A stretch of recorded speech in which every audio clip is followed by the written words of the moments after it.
Hello बच्चों, स्वागत है सभी का एचआर स्टडी लैब पर। उम्मीद करता हूँ सभी बहुत बढ़िया होंगे। तो संबंध एवं फलन टॉपिक का आज अपना लेक्चर 9 है। ठीक है, तो कोशिश करेंगे आज के लेक्चर में अपना जो प्रश्नावली 1.1 है, जिसके बारे में हम संबंध के बारे में अभी तक पढ़ते आ रहे थे, फलन के बारे में अपन ने बिल्कुल भी कुछ भी नहीं पढ़ा है। ठीक है, तो कोशिश करेंगे आज अपना संबंध पूरी तरह से समाप्त हो जाए। ठीक है, बहुत डिटेल में अपन ने पढ़ लिया, बहुत सारी चीज़ें। ठीक है, 9 क्लास इसकी लगा दी हमने संबंध की। चलिए जो भी है, आइए अपना क्वेश्चन नंबर 10। ठीक है, तो 9वें क्वेश्चन तक हम पिछली क्लास में कंप्लीट कर चुके थे। आज अपन 10वां क्वेश्चन करेंगे। तो 10वें क्वेश्चन के अंदर हमें 5 ऐसे क्वेश्चन दिए जिसके हमें एग्जाम्पल बताने हैं। कि पहला हमें बोला है कि सम्मित हो परंतु ना तो सौतुल्य है ना ही संक्रामक हो। दूसरा है हमें संक्रामक हो परंतु ना तो सौतुल्य हो ना सम्मित हो। सौतुल्य और सम्मित हो किंतु संक्रामक ना हो। तो सभी के हमें क्या करना है, एग्जाम्पल देने हैं। क्लियर है? चलिए तो one by one upon start करते हैं। सबसे पहले पहला क्वेश्चन, तो सभी का अपन जो सॉल्व करने का फॉर्मूला है, एग्जाम्पल देने का, वो अपन सेम ही रखेंगे जिससे आगे के क्वेश्चन आप सॉल्व कर सको। मैं इसमें से कुछ करा दूंगा जिससे आपको आइडिया लग जाएगा कि हमें किस तरह देना है। ठीक है, और एग्जाम्पल भी मैं दे जाऊंगा आपको, उनको सिस्टमेटिक जमाने का काम आपको करना पड़ेगा सिस्टमेटिक तरीके से। ठीक है, तो मैं 2 क्वेश्चन आपको सिस्टमेटिक तरीके से जमा के बता देता हूँ, उसके बाद आपको करना है। क्लियर है? चल, तो पहला क्वेश्चन हमें बताना है, फर्स्ट वाले का आंसर हमें देना है। देखो, तो हमें एग्जाम्पल देना है कि किस तरह का एग्जाम्पल देना है कि सम्मित होना चाहिए, ना तो सौतुल्य होना चाहिए ना ही संक्रामक होना चाहिए। मतलब कि सिमेट्रिक हमारा जो संबंध है वो होना चाहिए, और ट्रांजिटिव और रिफ्लेक्सिव नहीं होना चाहिए, रिफ्लेक्सिव और ट्रांजिटिव नहीं होना चाहिए। चलिए, तो इस कंडीशन में हम क्या करेंगे, हम मान लेते हैं, माना कोई भी सेट मान लो, माना हमने एक समुच्चय माना जिसके अंदर एलिमेंट्स हैं आपके 1 2 3, 1 2 3 अवयव वाला हमने एक समुच्चय मान लिया। हमने जो रिलेशन दिया, उदाहरण दिया, उदाहरण हमने लिखा कि सम्मित होना चाहिए। सम्मित होना चाहिए मतलब कि हमने बोल दिया कि 1 का 2 के साथ कनेक्शन है और 2 का 1 के साथ कनेक्शन है, 2 का 1 के साथ कनेक्शन है। क्लियर है? तो इस चीज़ को हमें लिखना है कि फर्स्ट नंबर पे आपको लिखना है सौतुल्य के बारे में। सौतुल्य, सौतुल्य संबंध बोलोगे तो आप बोल सकते हो कि सौतुल्य हमारा बोलता है कि खुद का खुद के साथ रिलेशन होना चाहिए। मतलब कि 1 का 1 के साथ कनेक्शन होना चाहिए था, 2 का 2 के साथ होना चाहिए था, 3 का 3 के साथ होना चाहिए था। लेकिन ऐसा नहीं है, लेकिन ऐसा नहीं है, तो हम लिख सकते हैं कि 1, 1, 2, 2, 3, 3 ये सभी के सभी हमारे आर में से नहीं आते। इसलिए हम बोल दें कि अतः आर सौतुल्य नहीं है, अतः आर सौतुल्य नहीं है, सौतुल्य नहीं है। क्लियर है? चलिए आगे हमें बताना है कि सम्मित है। सम्मित हमें बताना है, तो सम्मित के लिए कंडीशन क्या होती है मेरे भाई, यदि ए का बी के साथ कनेक्शन है तो बी का ए के साथ कनेक्शन होना चाहिए, उल्टा भी होना चाहिए उसका। तो सम्मित के लिए हम लिखेंगे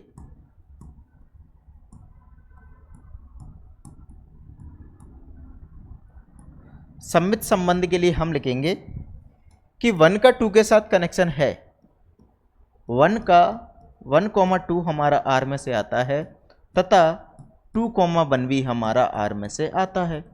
इसलिए हम बोल सकते हैं कि अतः आर सम्मित है, अतः आर हमारा क्या है, सम्मित है। चलिए आगे हमें बताना है संक्रामक। संक्रामक होगा कि नहीं मुझे बताइए। संक्रामक, तो संक्रामक के लिए कंडीशन होती है हमारे भाई, यदि 1 का 2 के साथ कनेक्शन है, यदि 1 का 2 के साथ कनेक्शन है, 2 का 1 के साथ कनेक्शन है, इस अकॉर्डिंग तो 1 का 1 के साथ होना चाहिए था। यही तो बोलते हैं कि ए का बी के साथ है, बी का सी के साथ है, तो बी को हटा दो, ए का सी के साथ चाहिए, यही चीज़ हमारी होती है।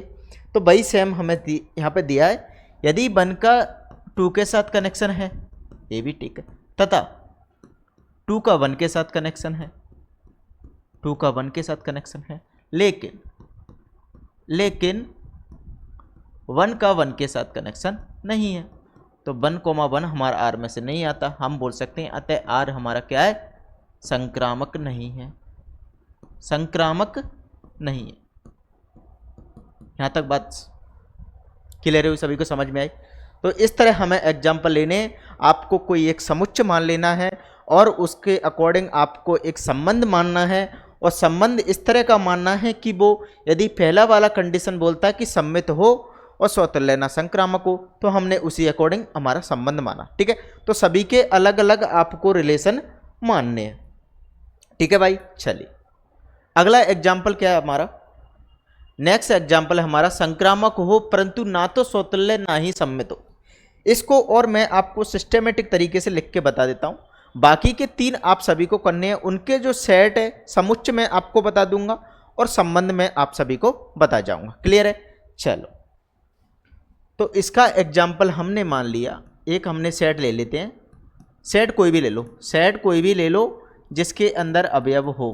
तो हमने बोल दिया कि 1 2 3 यहाँ भी ले लेते हैं, 1 2 3 हम यहाँ भी ले लेते हैं। क्लियर है, तो उसके अकॉर्डिंग हमें आर किस प्रकार मानना है कि संक्रामक हो परंतु ना तो स्वतुल्य है ना सम्मित हो। यदि स्वतुल्य नहीं है तो ऐसा करो कि जो तीनों हमारे सामने दिए हैं कि 1 का 1 के साथ, 2 का 2 के साथ, 3 का 3 के साथ, तो उन तीनों का संबंध एक साथ नहीं होना चाहिए, तीनों का खुद के साथ रिलेशन नहीं होना चाहिए। और सम्मित के लिए कंडीशन ये होती है यदि 1 का 2 के साथ है, 2 का 1 के साथ है, तो ये तो हमारी सम्मित हो जाती है।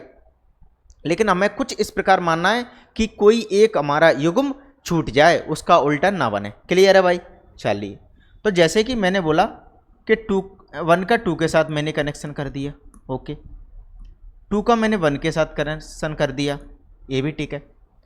और आगे मैंने क्या किया, 2 का मैंने 3 के साथ कनेक्शन किया, और क्या किया, चलो इतना ही मैंने छोड़ दिया। ठीक है, अब आप देखना कि 1 का 2 के साथ है, 2 का 1 के साथ, मतलब कि पहले स्वतुल्य चेक करेंगे। देखो स्वतुल्य मैं आपको बता देता हूँ, स्वतुल्य हमारा बोलता है कि 1 का 1 के साथ होना चाहिए था, 2 का 2 के साथ होना चाहिए था, और 3 का 3 के साथ होना चाहिए था। अब देखा जाए तो 1 का 1 के साथ नहीं है, 2 का 2 के साथ भी नहीं है, और 3 का 3 के साथ भी नहीं है। क्लियर है, सम्मित हमारा बोलता है कि यदि 1 का 2 के साथ है तो 2 का 1 के साथ होना चाहिए, ये बात यहाँ पर है। अगली चीज, 2 का 3 के साथ है तो 3 का 2 के साथ भी होना चाहिए था, 3 का 2 के साथ भी होना चाहिए था, लेकिन 3 का 2 के साथ नहीं है, तो हम बोल देंगे ये सम्मित भी नहीं है, ये सम्मित भी नहीं है। तो संक्रामक क्या बोलता है, संक्रामक हमारा बोलता है कि यदि 1 का 2 के साथ है, 2 का 1 के साथ है, तो 1 का 1 के साथ होना चाहिए। मैंने बोला ठीक है, तो हमें क्या करना पड़ेगा, यहाँ पर 1 का 1 के साथ भी लेना पड़ेगा, 1 का 1 के साथ भी लेना पड़ेगा। अगली चीज, यदि 1 का 2 के साथ है और 2 का 3 के साथ है, 1 का 2 के साथ है और 2 का 3 के साथ है, यदि 2 से स्टार्ट होने वाला कोई और है तो इनको हटाऊंगा तो 1 का 3 के साथ भी चाहिए, 1 का 3 के साथ भी होना चाहिए। चलिए तो हम क्या करेंगे, यहाँ पर 1 का 3 के साथ भी ले लेते हैं, 1 का 3 के साथ भी ले लेते हैं। इतनी बात यहाँ पर हो जाएगी, ये आपका एग्जाम्पल हो जाएगा। ठीक है भाई, समझ में है सभी को। चल तो भाई सेम काम आपको करना है स्वतुल्य लिखने के लिए। तो स्वतुल्य संबंध के अकॉर्डिंग हमारा क्या हो जाएगा कि ए का ए के साथ रिलेशन नहीं होगा। यहाँ पर डायरेक्ट लिख देना, यहाँ पर ऐसे लिख देना कि चलो एक ही जो फॉर्मेट है वही से बता देता मैं, 1 का 1 के साथ, 1 का 1 के साथ है, 1 का 1 के साथ है, लेकिन 2 का 2 के साथ, यहाँ पर लिखना 1 का 1 के साथ है, क्लियर है, लेकिन 2 का 2 के साथ नहीं है और 3 का 3 के साथ नहीं है, 3 का 3 के साथ नहीं है, तो हम बोल सकते हैं अतः आर स्वतुल्य नहीं है, अतः आर स्वतुल्य नहीं है। नेक्स्ट चेक करना है हमें सम्मित। तो सम्मित के लिए वही कंडीशन कि सभी का मतलब कि उसका उल्टा होना चाहिए।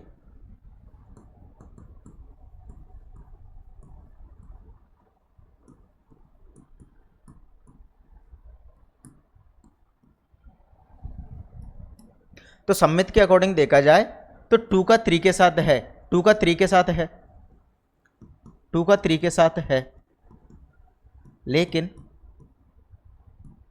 3 का 2 के साथ नहीं है, 3 का 2 के साथ नहीं है। और एक चीज और बोल सकते हैं, 1 का 3 के साथ है लेकिन 3 का 1 के साथ नहीं है, तथा यहां भी ये भी लिख देना 1 का 3 के साथ है, लेकिन और एक एग्जाम्पल भी दिया होगा तो बात बन जाएगी, लेकिन 3 का 1 के साथ नहीं है, 3 का 1 के साथ नहीं है।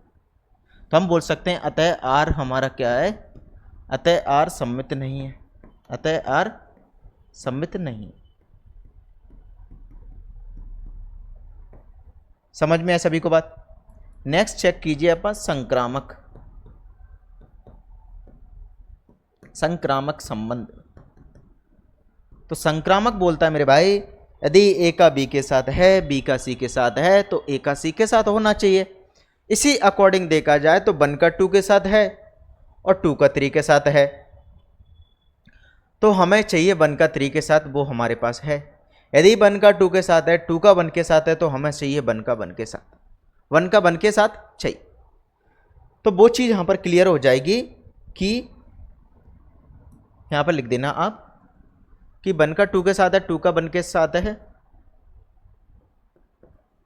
1 का 2 के साथ है तथा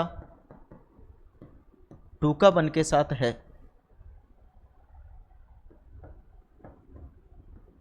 टू का, चलो ऐसा लिख दो, सीधा सीधा डायरेक्ट लिख देना, इतनी लाइन ना लिख के आप तो ABCD के फॉर्म में लिख देना कि ए का बी के साथ है तथा बी के साथ है, अर्थात ए का सी के साथ भी संबंध उपस्थित है, ए का सी के साथ भी संबंध उपस्थित है। तो यहाँ पे लिख देना आप डायरेक्ट ए का बी के साथ है तथा बी का सी के साथ है के लिए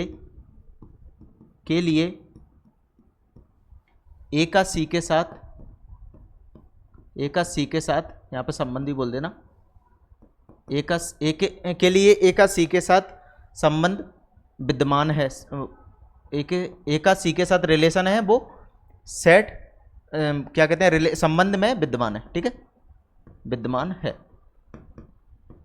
तो हम बोल सकते हैं कि हमारा जो संबंध है वो क्या संक्रामक है। तो यहाँ पर लिख देना अतः आर संक्रामक है।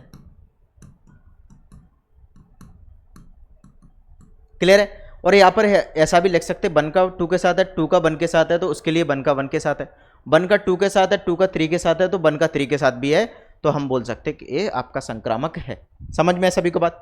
चलिए तो यहाँ तक तो बात हमारी यहाँ पर हो गई।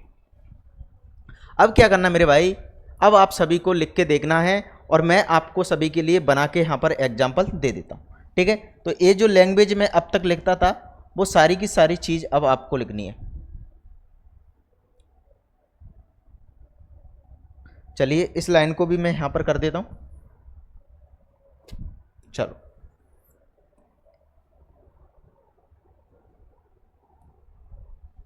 तो सेकंड जो हमारे सामने अगला क्वेश्चन है आपका थर्ड।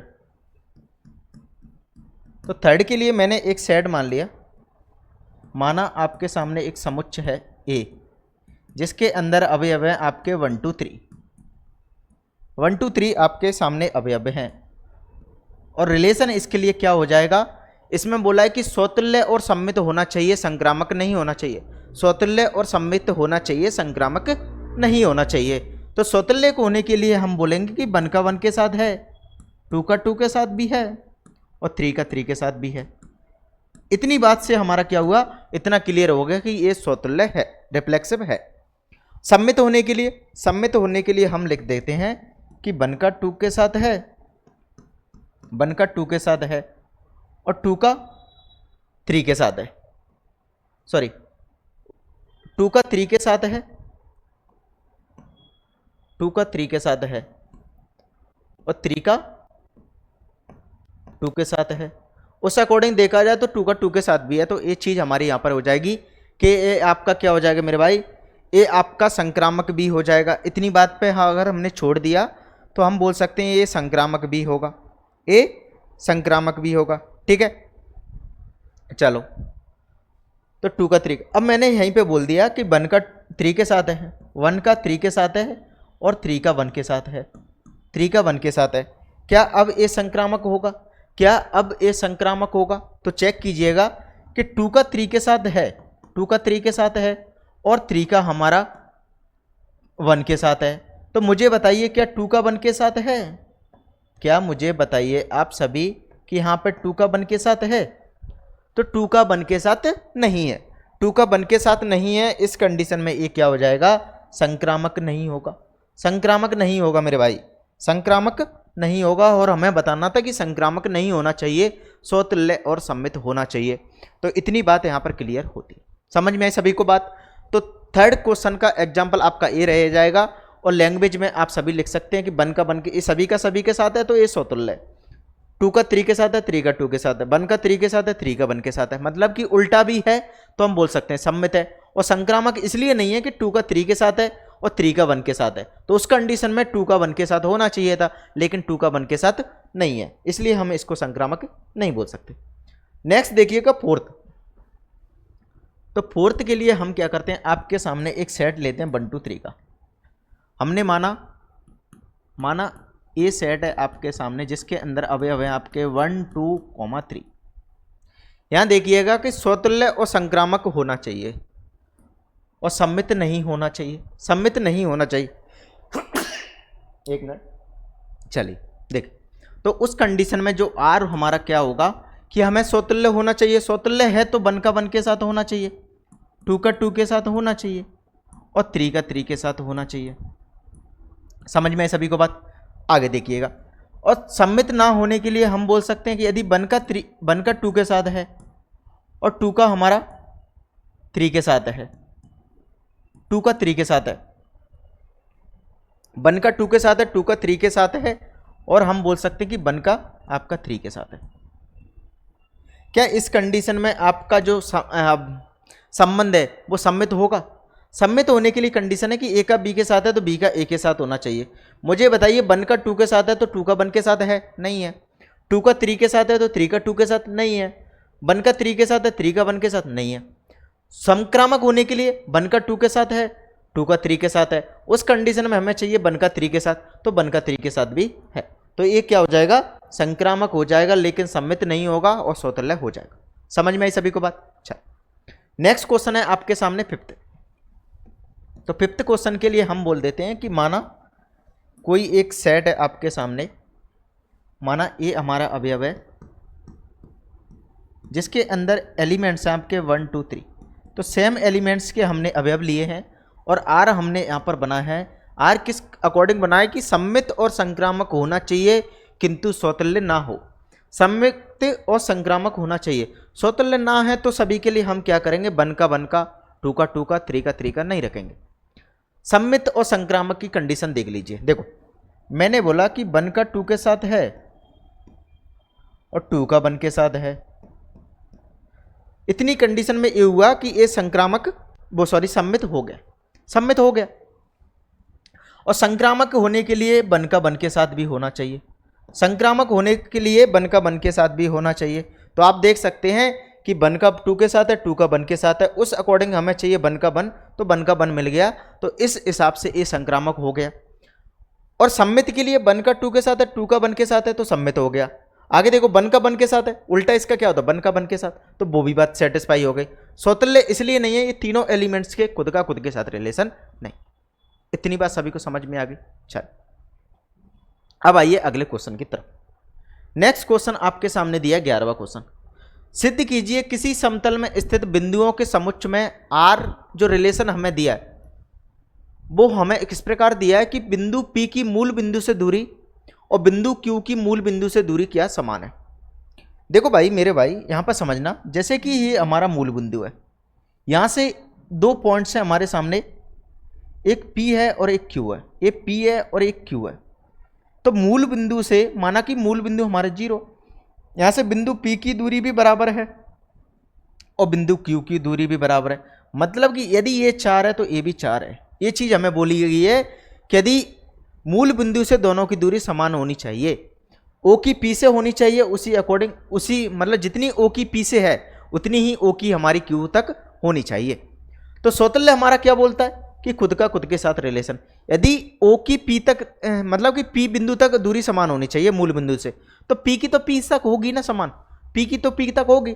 यदि O की P तक समान है और O की Q तक समान है, तो हम इस चीज को ऐसे भी तो बोल सकते हैं, O की Q तक समान है और O की P तक समान है, तो इसके अकॉर्डिंग हमारा सम्मित भी हो जाएगा।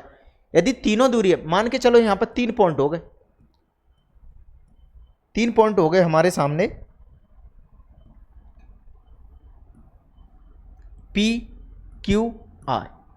यदि किसी ने बोल दिया ये ओ है हमारा, ओ पी बराबर है ओ क्यू के, ओ क्यू बराबर है हमारा ओ आर के, तो उस अकॉर्डिंग हम बोल सकते हैं कि ओ पी भी बराबर होगा हमारा ओ आर के। तो इस हिसाब से देखा जाए तो ए संक्रामक भी हो जाएगा, ए संक्रामक भी हो जाएगा। और सममित के लिए क्या था, सॉरी स्वतुल्य के लिए था ओपी बराबर ओपी होना चाहिए। तो दोनों ही दूरियां बराबर हैं तो वो तो दोनों ही बराबर होंगी। यदि मान के चलो मैंने बोल दिया कि इंदौर से लेके उज्जैन की दूरी हमारी 60 किलोमीटर है, इंदौर से लेके उज्जैन की दूरी हमारी 60 किलोमीटर है, ठीक है, और उसी अकॉर्डिंग हमारा उल्टा बोल दे कि उज्जैन से इंदौर की दूरी 60 किलोमीटर, तो वो दोनों ही बराबर होंगी। तो उस कंडीशन में क्या हो जाएगा, यदि OP बराबर है OQ के तो हम ऐसे भी तो बोल सकते हैं OQ बराबर है OP के, तो हमारा क्या हो जाएगा, ए सम्मित हो जाएगा और ए तो स्वतुल्य बनता ही, ए तो स्वतुल्य बनता ही। इतनी बात बस आपको इसके अंदर समझनी थी और कुछ भी नहीं था। चलिए सॉल्व करते हैं। देखिए वैसे तो आप सभी इसको सॉल्व कर सकते थे, ज़्यादा कुछ था नहीं इसके अंदर, ठीक है, चलो फिर भी मैं आपको करा ही देता हूँ एक बार और देखना। हम ऐसा करते हैं, पहले कोई मूल बिंदु मान लेते हैं जिससे कि आपको बाद में बहुत कम लिखना पड़े, जिससे कि आपको मेरे भाई बाद में बहुत कम लिखना पड़े, ठीक है। चलो माना मूल बिंदु, माना ओ मूल बिंदु है, माना ओ हमारा क्या है, ओ मूल बिंदु है, मूल बिंदु है। बिंदु P से मूल बिंदु की दूरी OP है, उसी अकॉर्डिंग अपन मान लेते हैं बिंदु P की, देखना ध्यान से कि बिंदु P की मूल बिंदु से दूरी, बिंदु से दूरी मान लिया हमने OP, मूल बिंदु से हमने दूरी मान लिया OP, उसी अकॉर्डिंग हम मान लेते हैं बिंदु Q की मूल बिंदु से दूरी,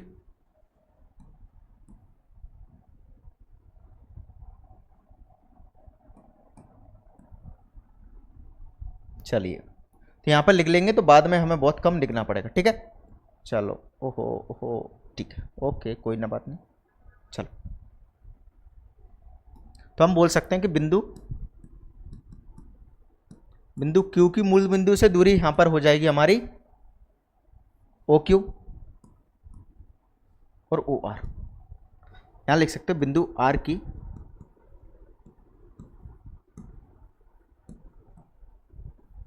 ठीक है। तो तीन दूरियां हमने मान ली हैं कि OP, OQ और OR, समझ में है सभी को बात। चलिए तो डायरेक्ट आप स्वतुल्य पे आइए, सबसे पहले चेक करेंगे स्वतुल्य। अब तो सभी को आइडिया लगी गया होगा कि स्वतुल्य सम्मित संक्रामक क्या होता है, बहुत सारे क्वेश्चन हम सॉल्व कर चुके हैं। स्वतुल्य संबंध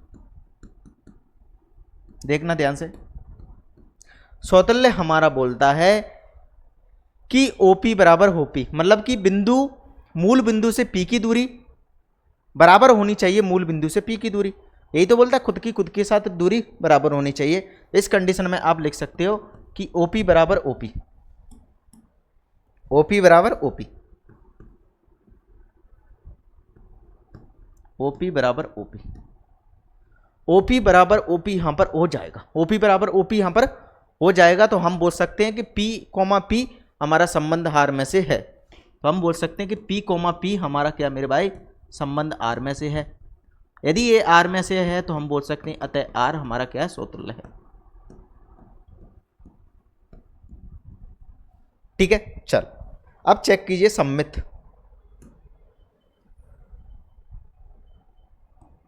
अभी आपने देख पा रहे होंगे अभी रिसेंट में क्या चल रहा है कि एक उड़ीसा का एक आदिवासी था जीतू मुंडा करके, जीतू मुंडा जी की बहन अभी कुछ 2 महीने पहले एक्सपायर हो गई थी, तो उन्होंने उनका क्या किया, वो पहले मतलब कि दफना देते हैं तो दफना दिया। तो जीतू मुंडा जी के पास क्या है, बिल्कुल भी मतलब कि जीवन अपना सरवाइव करने के लिए बिल्कुल पैसा नहीं था, तो उसकी बहन ने कुछ पैसा इकट्ठा किया था 19,300 रुपये, तो वो बैंक में जमा थे। तो जीतू मुंडा ने बैंक के इतने चक्कर काटे कि भाई, उनका कहना था बैंक वालों का कि जो जिसके खाता धारक है उसको लेके आइए तभी आपको पैसा मिलेंगे। तो आज की दुनिया में देखो, मतलब कि 19,300 के लिए, मतलब कि वो जीतू मुंडा क्या किया उसने कि जब वो बहुत ज़्यादा परेशान हो गया तो उसने क्या किया, कपन में से अपनी बहन जो 2 महीने से वहाँ पर मतलब कि दफनाई गई थी 2 महीने पहले, उसको निकाल के 3 किलोमीटर पैदल चल के बैंक तक पहुँचा। देखिए इंसानियत किस तरह आज हमारी बदल रही। बैंक वालों ने, उसने मतलब कि वो बेचारा इतना गरीब था कि उस पर रहने के लिए भी कुछ नहीं था। 19,300 रुपये के चक्कर में उसको इतने राउंड लगवाए कि क्या ही बोलो, मतलब कि 19,300 रुपये उसको दे नहीं पा रहे थे। तो इंसानियत देखो कि वो अपना भाई अपनी बहन की कब्र को खोद के जो दफनाई थी 2 महीने पहले, उसको लेके वहाँ पर पहुँचा। आपने सभी ने देखा होगा, न्यूज़पेपर में, रील्स में बहुत सारा चल रहा है। तो देखिए आज इंसानियत कितने लेवल तक गिर चुकी है। तो जब वो पहुंचा ना 3 किलोमीटर पैदल चल के, तो वहां पर सारी चीजें अतरा तपरी मच गई। मतलब कि जब तक आप प्रूफ ना कर दो ये इंसान मर चुका है, तब तक कोई विश्वास नहीं करता। इसलिए जिंदगी में सक्सेस होना बहुत जरूरी है मेरे भाई, जिंदगी में सक्सेस होना बहुत जरूरी है। ठीक है, चलिए, तो अभी तो उसको बोल दिया है कि हाँ जल्दी से आपका काम हो जाएगा। ठीक है, देखो मतलब कि उसने कितना बड़ा कदम उठाया, कितना बड़ा कदम उठा लिया। चलिएगा भाई मेरे भाई, तो सौतल्य हमने बोल दिया कि ओपी बराबर हो पी, उस कंडीशन में सौतल्य होगा। तो सम्मित के लिए क्या बोलेंगे, संमित सम्मत। तो हम लिख सकते हैं यहां पर माना ओ कॉमा पी, माना पी कॉमा क्यू संबंध में से आते हैं। यहां लिख सकते हो माना पी कॉमा क्यू हमारे क्या है, संबंध आर में से आते हैं। ठीक है, चलो, तो यहां लिख सकते हो आप पी कॉमा क्यू हमारे क्या है, संबंध आर में से आते हैं। संबंध आर में से आते हैं, इसका मतलब ये हुआ मूल बिंदु से जो ओ की पी तक दूरी है और जो ओ की क्यू तक दूरी है वो क्या मेरे भाई, बराबर हैं। तो हम बोल सकते हैं कि ओ क्यू भी बराबर होगा ओपी के, ओ क्यू भी बराबर ओपी का होगा। तो इस अकॉर्डिंग क्या हुआ कि जो क्यू कॉमा ओ है, क्यू कॉमा पी है, वो भी हमारा क्या, संबंध आर में से आएगा। संबंध आर में से आएगा तो हम बोल सकते हैं अतः आर हमारा क्या, सम्मित है। आर क्या मेरे भाई, सम्मित है। चलिएगा आगे बढ़ेंगे, नेक्स्ट चेक करेंगे अपन संक्रामक संबंध।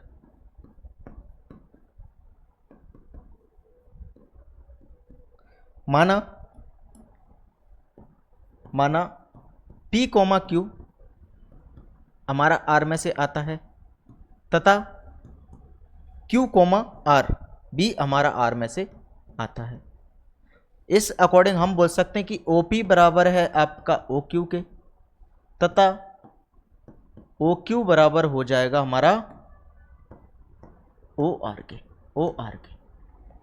OR के हमारे बराबर हो जाएगा। देखिएगा, तो हम बोल सकते हैं कि OP हमारा यदि OQ के बराबर है और ये OQ हमारा OR के बराबर है, तो हम बोल सकते हैं OP बराबर हो जाएगा OR के।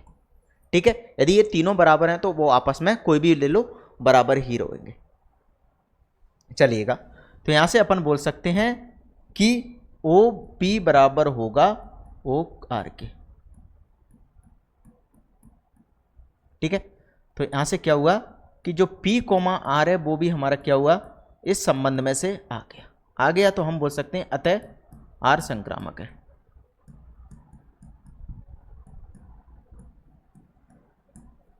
ठीक है, चूंकि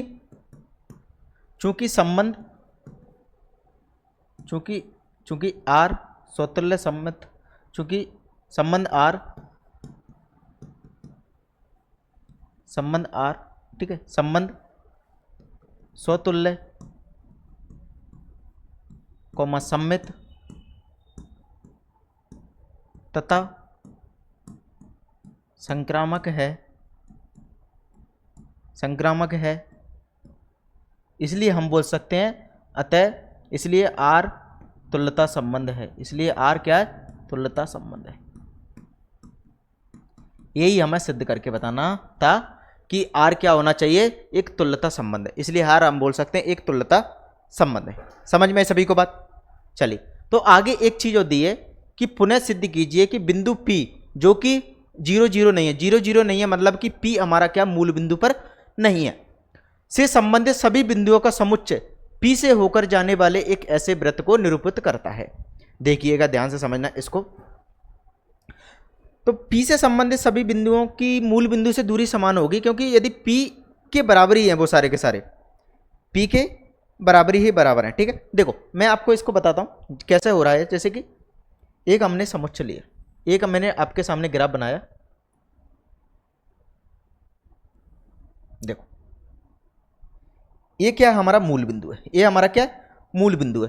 तो P हमारा मूल बिंदु पर नहीं है, तो हमने बोल दिया कि P हमारा कोई यहां पर है, P हमारा कुछ दूरी पर है। P हमारा क्या मूल बिंदु पर नहीं है तो कुछ दूरी पर है, कुछ दूरी पर है। इसका मतलब ये हुआ कि ये जो दूरी है हमारी, ये कुछ फिक्स दूरी होगी, ये कुछ फिक्स दूरी होगी।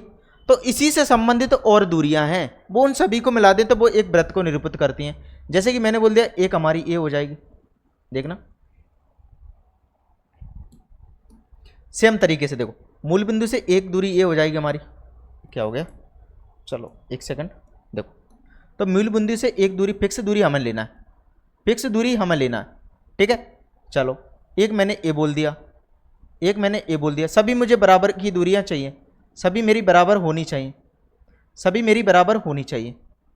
यदि मैं सभी को मिला दूं, यदि मैं सभी को मिला दूं तो मुझे बताइए क्या ये सभी के सभी एक सर्कल को बनाएंगे, सभी के सभी एक सर्कल को बनाएंगे। यदि मैं इनकी फिक्स दूरी लेता तो आप देख पाएंगे ये एक सर्कल को बनाएंगे, सर्कल को बनाएंगे, सर्कल बनाएंगे, सभी के सभी क्या मेरे भाई सर्कल बनाएंगे।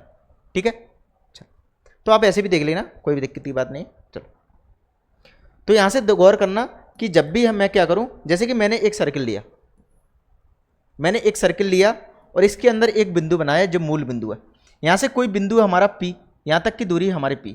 तो यहां से कहीं भी खींच लूं मैं लाइन, यहां से मैं कहीं भी लाइन खींच लूं, ये सभी के सभी क्या होंगे, बराबर दूरी पर होंगे। ये सभी के सभी क्या होंगे मेरे भाई, रेडियस होंगे, मतलब कि त्रिज्या होंगे सभी के सभी। तो सभी के सभी यदि मैं त्रिज्याओं को मिला दूं तो वो सर्कल को बनाएंगे बराबर। यदि बराबर लंबाई की सभी त्रिज्याओं को मिला दूं तो वो सर्कल बना देंगे, सर्कल बना देंगे। ठीक है, तो वही चीज बोली गई है कि जो भी जितनी भी हमारे सामने वो दिए हैं मूल बिंदु से संबंधित, सॉरी बिंदु P से संबंधित, वो सभी की सभी क्या करती हैं, एक वृत्त को बनाती हैं, वृत्त को बनाती हैं। ठीक है, तो ये बात बिल्कुल क्लियर है। तो हम यहाँ पर लाइन लिखना है, हमें लिखना है कि बिंदु P के मूल बिंदु, हमने बोला कि माना मूल बिंदु हमारा क्या था, 0 0 था, तो हम बोल सकते हैं, ठीक है देखो यहां पर लिखेंगे अपन कि माना मूल बिंदु हमारा क्या है, मूल बिंदु जो O है वो क्या हमारा 0 0 है, 0 0 है। तो हम लिख सकते हैं कि बिंदु P से संबंधित, बिंदु P से संबंधित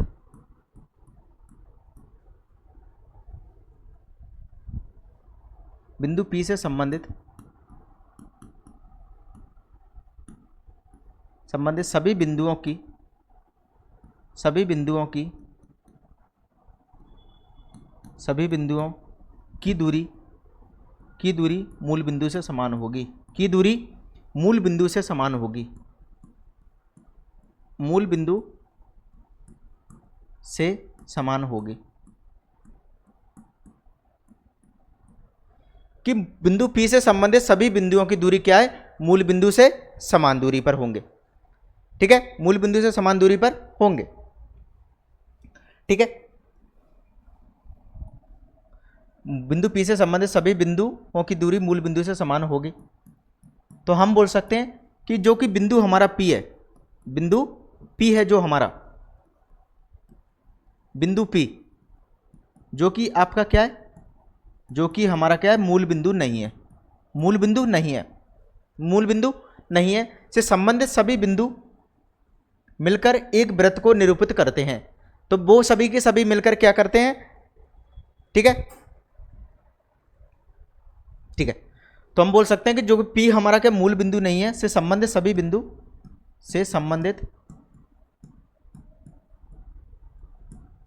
सभी बिंदु एक वृत्त को निरूपित करेंगे। से संबंधित सभी बिंदु एक वृत्त को निरूपित करेंगे, एक वृत्त को निरूपित करेंगे।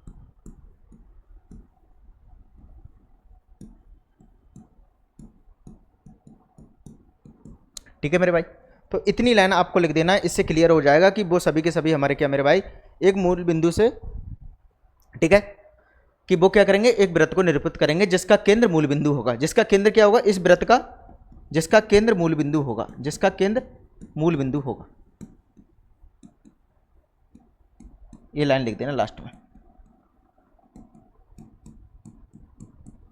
समझ में है सभी को बात? यहां तक क्लियर हो जाएगा। चल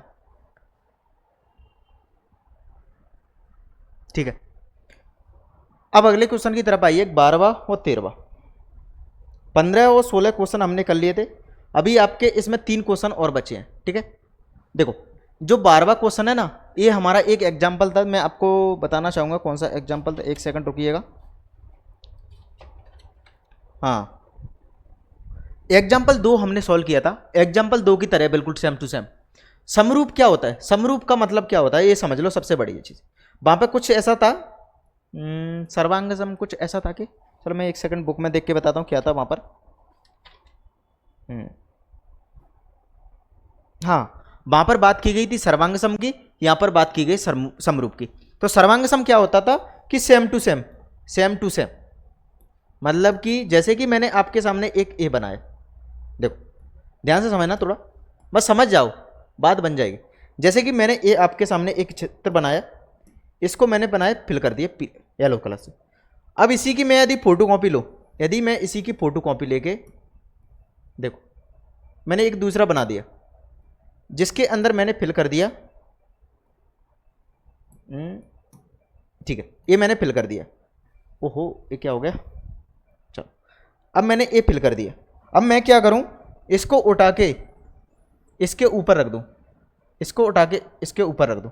अब मुझे बताइए क्या येलो आपको दिख रहा है, सॉरी अभी तो दिख रहा होगा, देखो हाँ, अब मुझे बताइए क्या येलो वाला आपको दिख रहा है, येलो दिख रहा है कहीं भी, कहीं पूरी तरह से छिप गया ना। तो सर्वांग सम का यही मतलब होता है मेरे भाई कि सारे अंग उसके समान हो, दूरी बराबर, सब कुछ बराबर होना चाहिए। तो वो क्या सर्वांग सम है, मतलब कि अपने आप को ले लो, यदि आप खड़ा कर दिया, आपका एकर खड़ा कर दिया दूसरा चित्र, तो आप दोनों एक दूसरे क्या सर्वांग सम है। तो कोई भी चीज अलग नहीं है, बिल्कुल पूरे के पूरे अंग आपके समान है। और समरूप क्या होता है, समरूप क्या होता है, समरूप में ये होता है कि ऐसे त्रिभुज या कोई भी आकृति जिसकी भुजाओं का अनुपात समान हो और उनके कोणों का अनुपात भी समान होना चाहिए। जैसे कि मैंने आपके सामने एक ट्रायंगल लिया, मैंने एक ट्रायंगल बनाया और दूसरा मैंने इसी का एक ट्रायंगल और बनाया। देखो इसका साइज मैंने क्या किया, छोटा कर दिया। चलो कोई ना, देखना चल।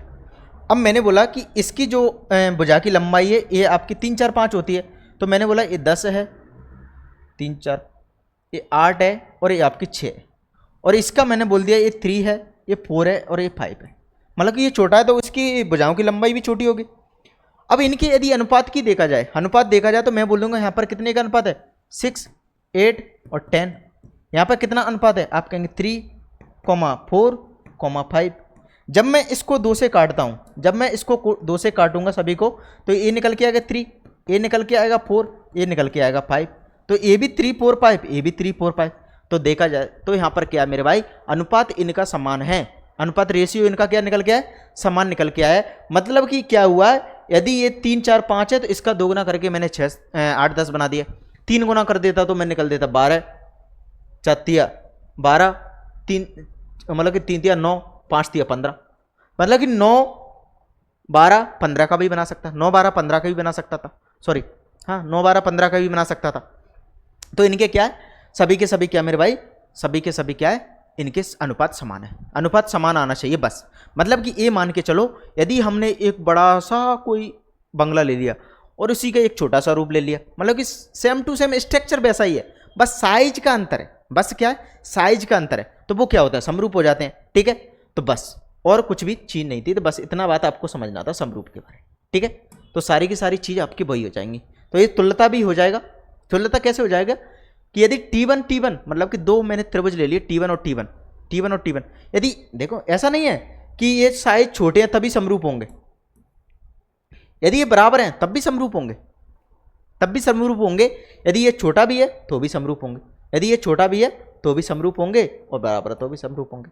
और सर्वांग सम में ऐसा था कि बराबर होना चाहिए, सभी के सभी अंग उसके समान होने चाहिए। ठीक है, तो हम बोल सकते हैं कि यदि T1 T1 के समरूप होगा, T1 T1 के समरूप होगा, ये मैंने T1 ले लिया, ये मैंने T1 ले लिया, तो ये दोनों की दोनों आपके क्या है, समरूप है।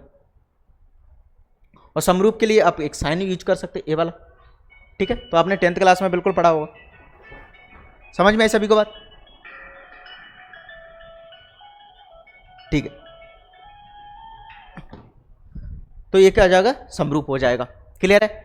अब देखिएगा, तो ये सभी के सभी, तो यहाँ पर बोला 5 12 13 और दूसरा बोला 3 4 5, तो ये समकोण त्रिभुज, ये समकोण त्रिभुज, यदि वो समकोण त्रिभुज है तो यहाँ पर देखा जाए ना, तो 3 4 5 और 5 12 13, लेकिन 6 8 10 और 3 4 5 देखोगे ना, तो यहाँ पर क्या हो जाएगा, T1 T2 और T3 मैंने 3 ट्रायंगल ले लिए, तो आप बोलोगे T1 के अंदर है 3 4 5 और T2 के अंदर है 5 12 13 और T3 के अंदर क्या है 6 8 10।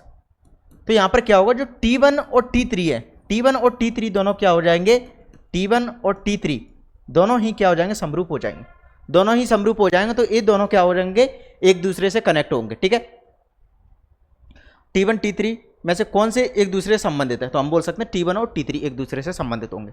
समझ में सभी को बात? चलिए, तो ये सभी आप सभी को सॉल्व करना है। ठीक है, तो 12वां क्वेश्चन आप सभी को सॉल्व करना है, तो ये भी होमवर्क में हो जाएगा। ठीक है, चलो, यदि नहीं होता तो मुझे बता देना, मैं एक क्लास और लगा दूंगा। ये भी, यदि भुजाओं की संख्या समान है तो वो तुल्यता संबंध है, बिल्कुल बात सही है। यदि P1 और P2 की भुजाओं की संख्या बराबर होनी चाहिए, मतलब कि भुजाओं की संख्या समान होनी चाहिए, तो P1 की P1 के बराबर होगी। बहुत सिंपल है, बहुत सिंपल है। तो ये भी क्या हो जाएगा, आप सभी से होना चाहिए, ये भी होना चाहिए कि P1 का P1 के साथ समान होगी, P1 का P1 और P2 की समान है तो P2 की P1 के बराबर भी होगी। और यही चीज वो पुस्तकालय वाला क्वेश्चन नहीं था, उसी की तरह सेम टू सेम, पेजों की संख्या, बस वहां पेजों की संख्या थी, यहाँ पर भुजाओं की संख्या है।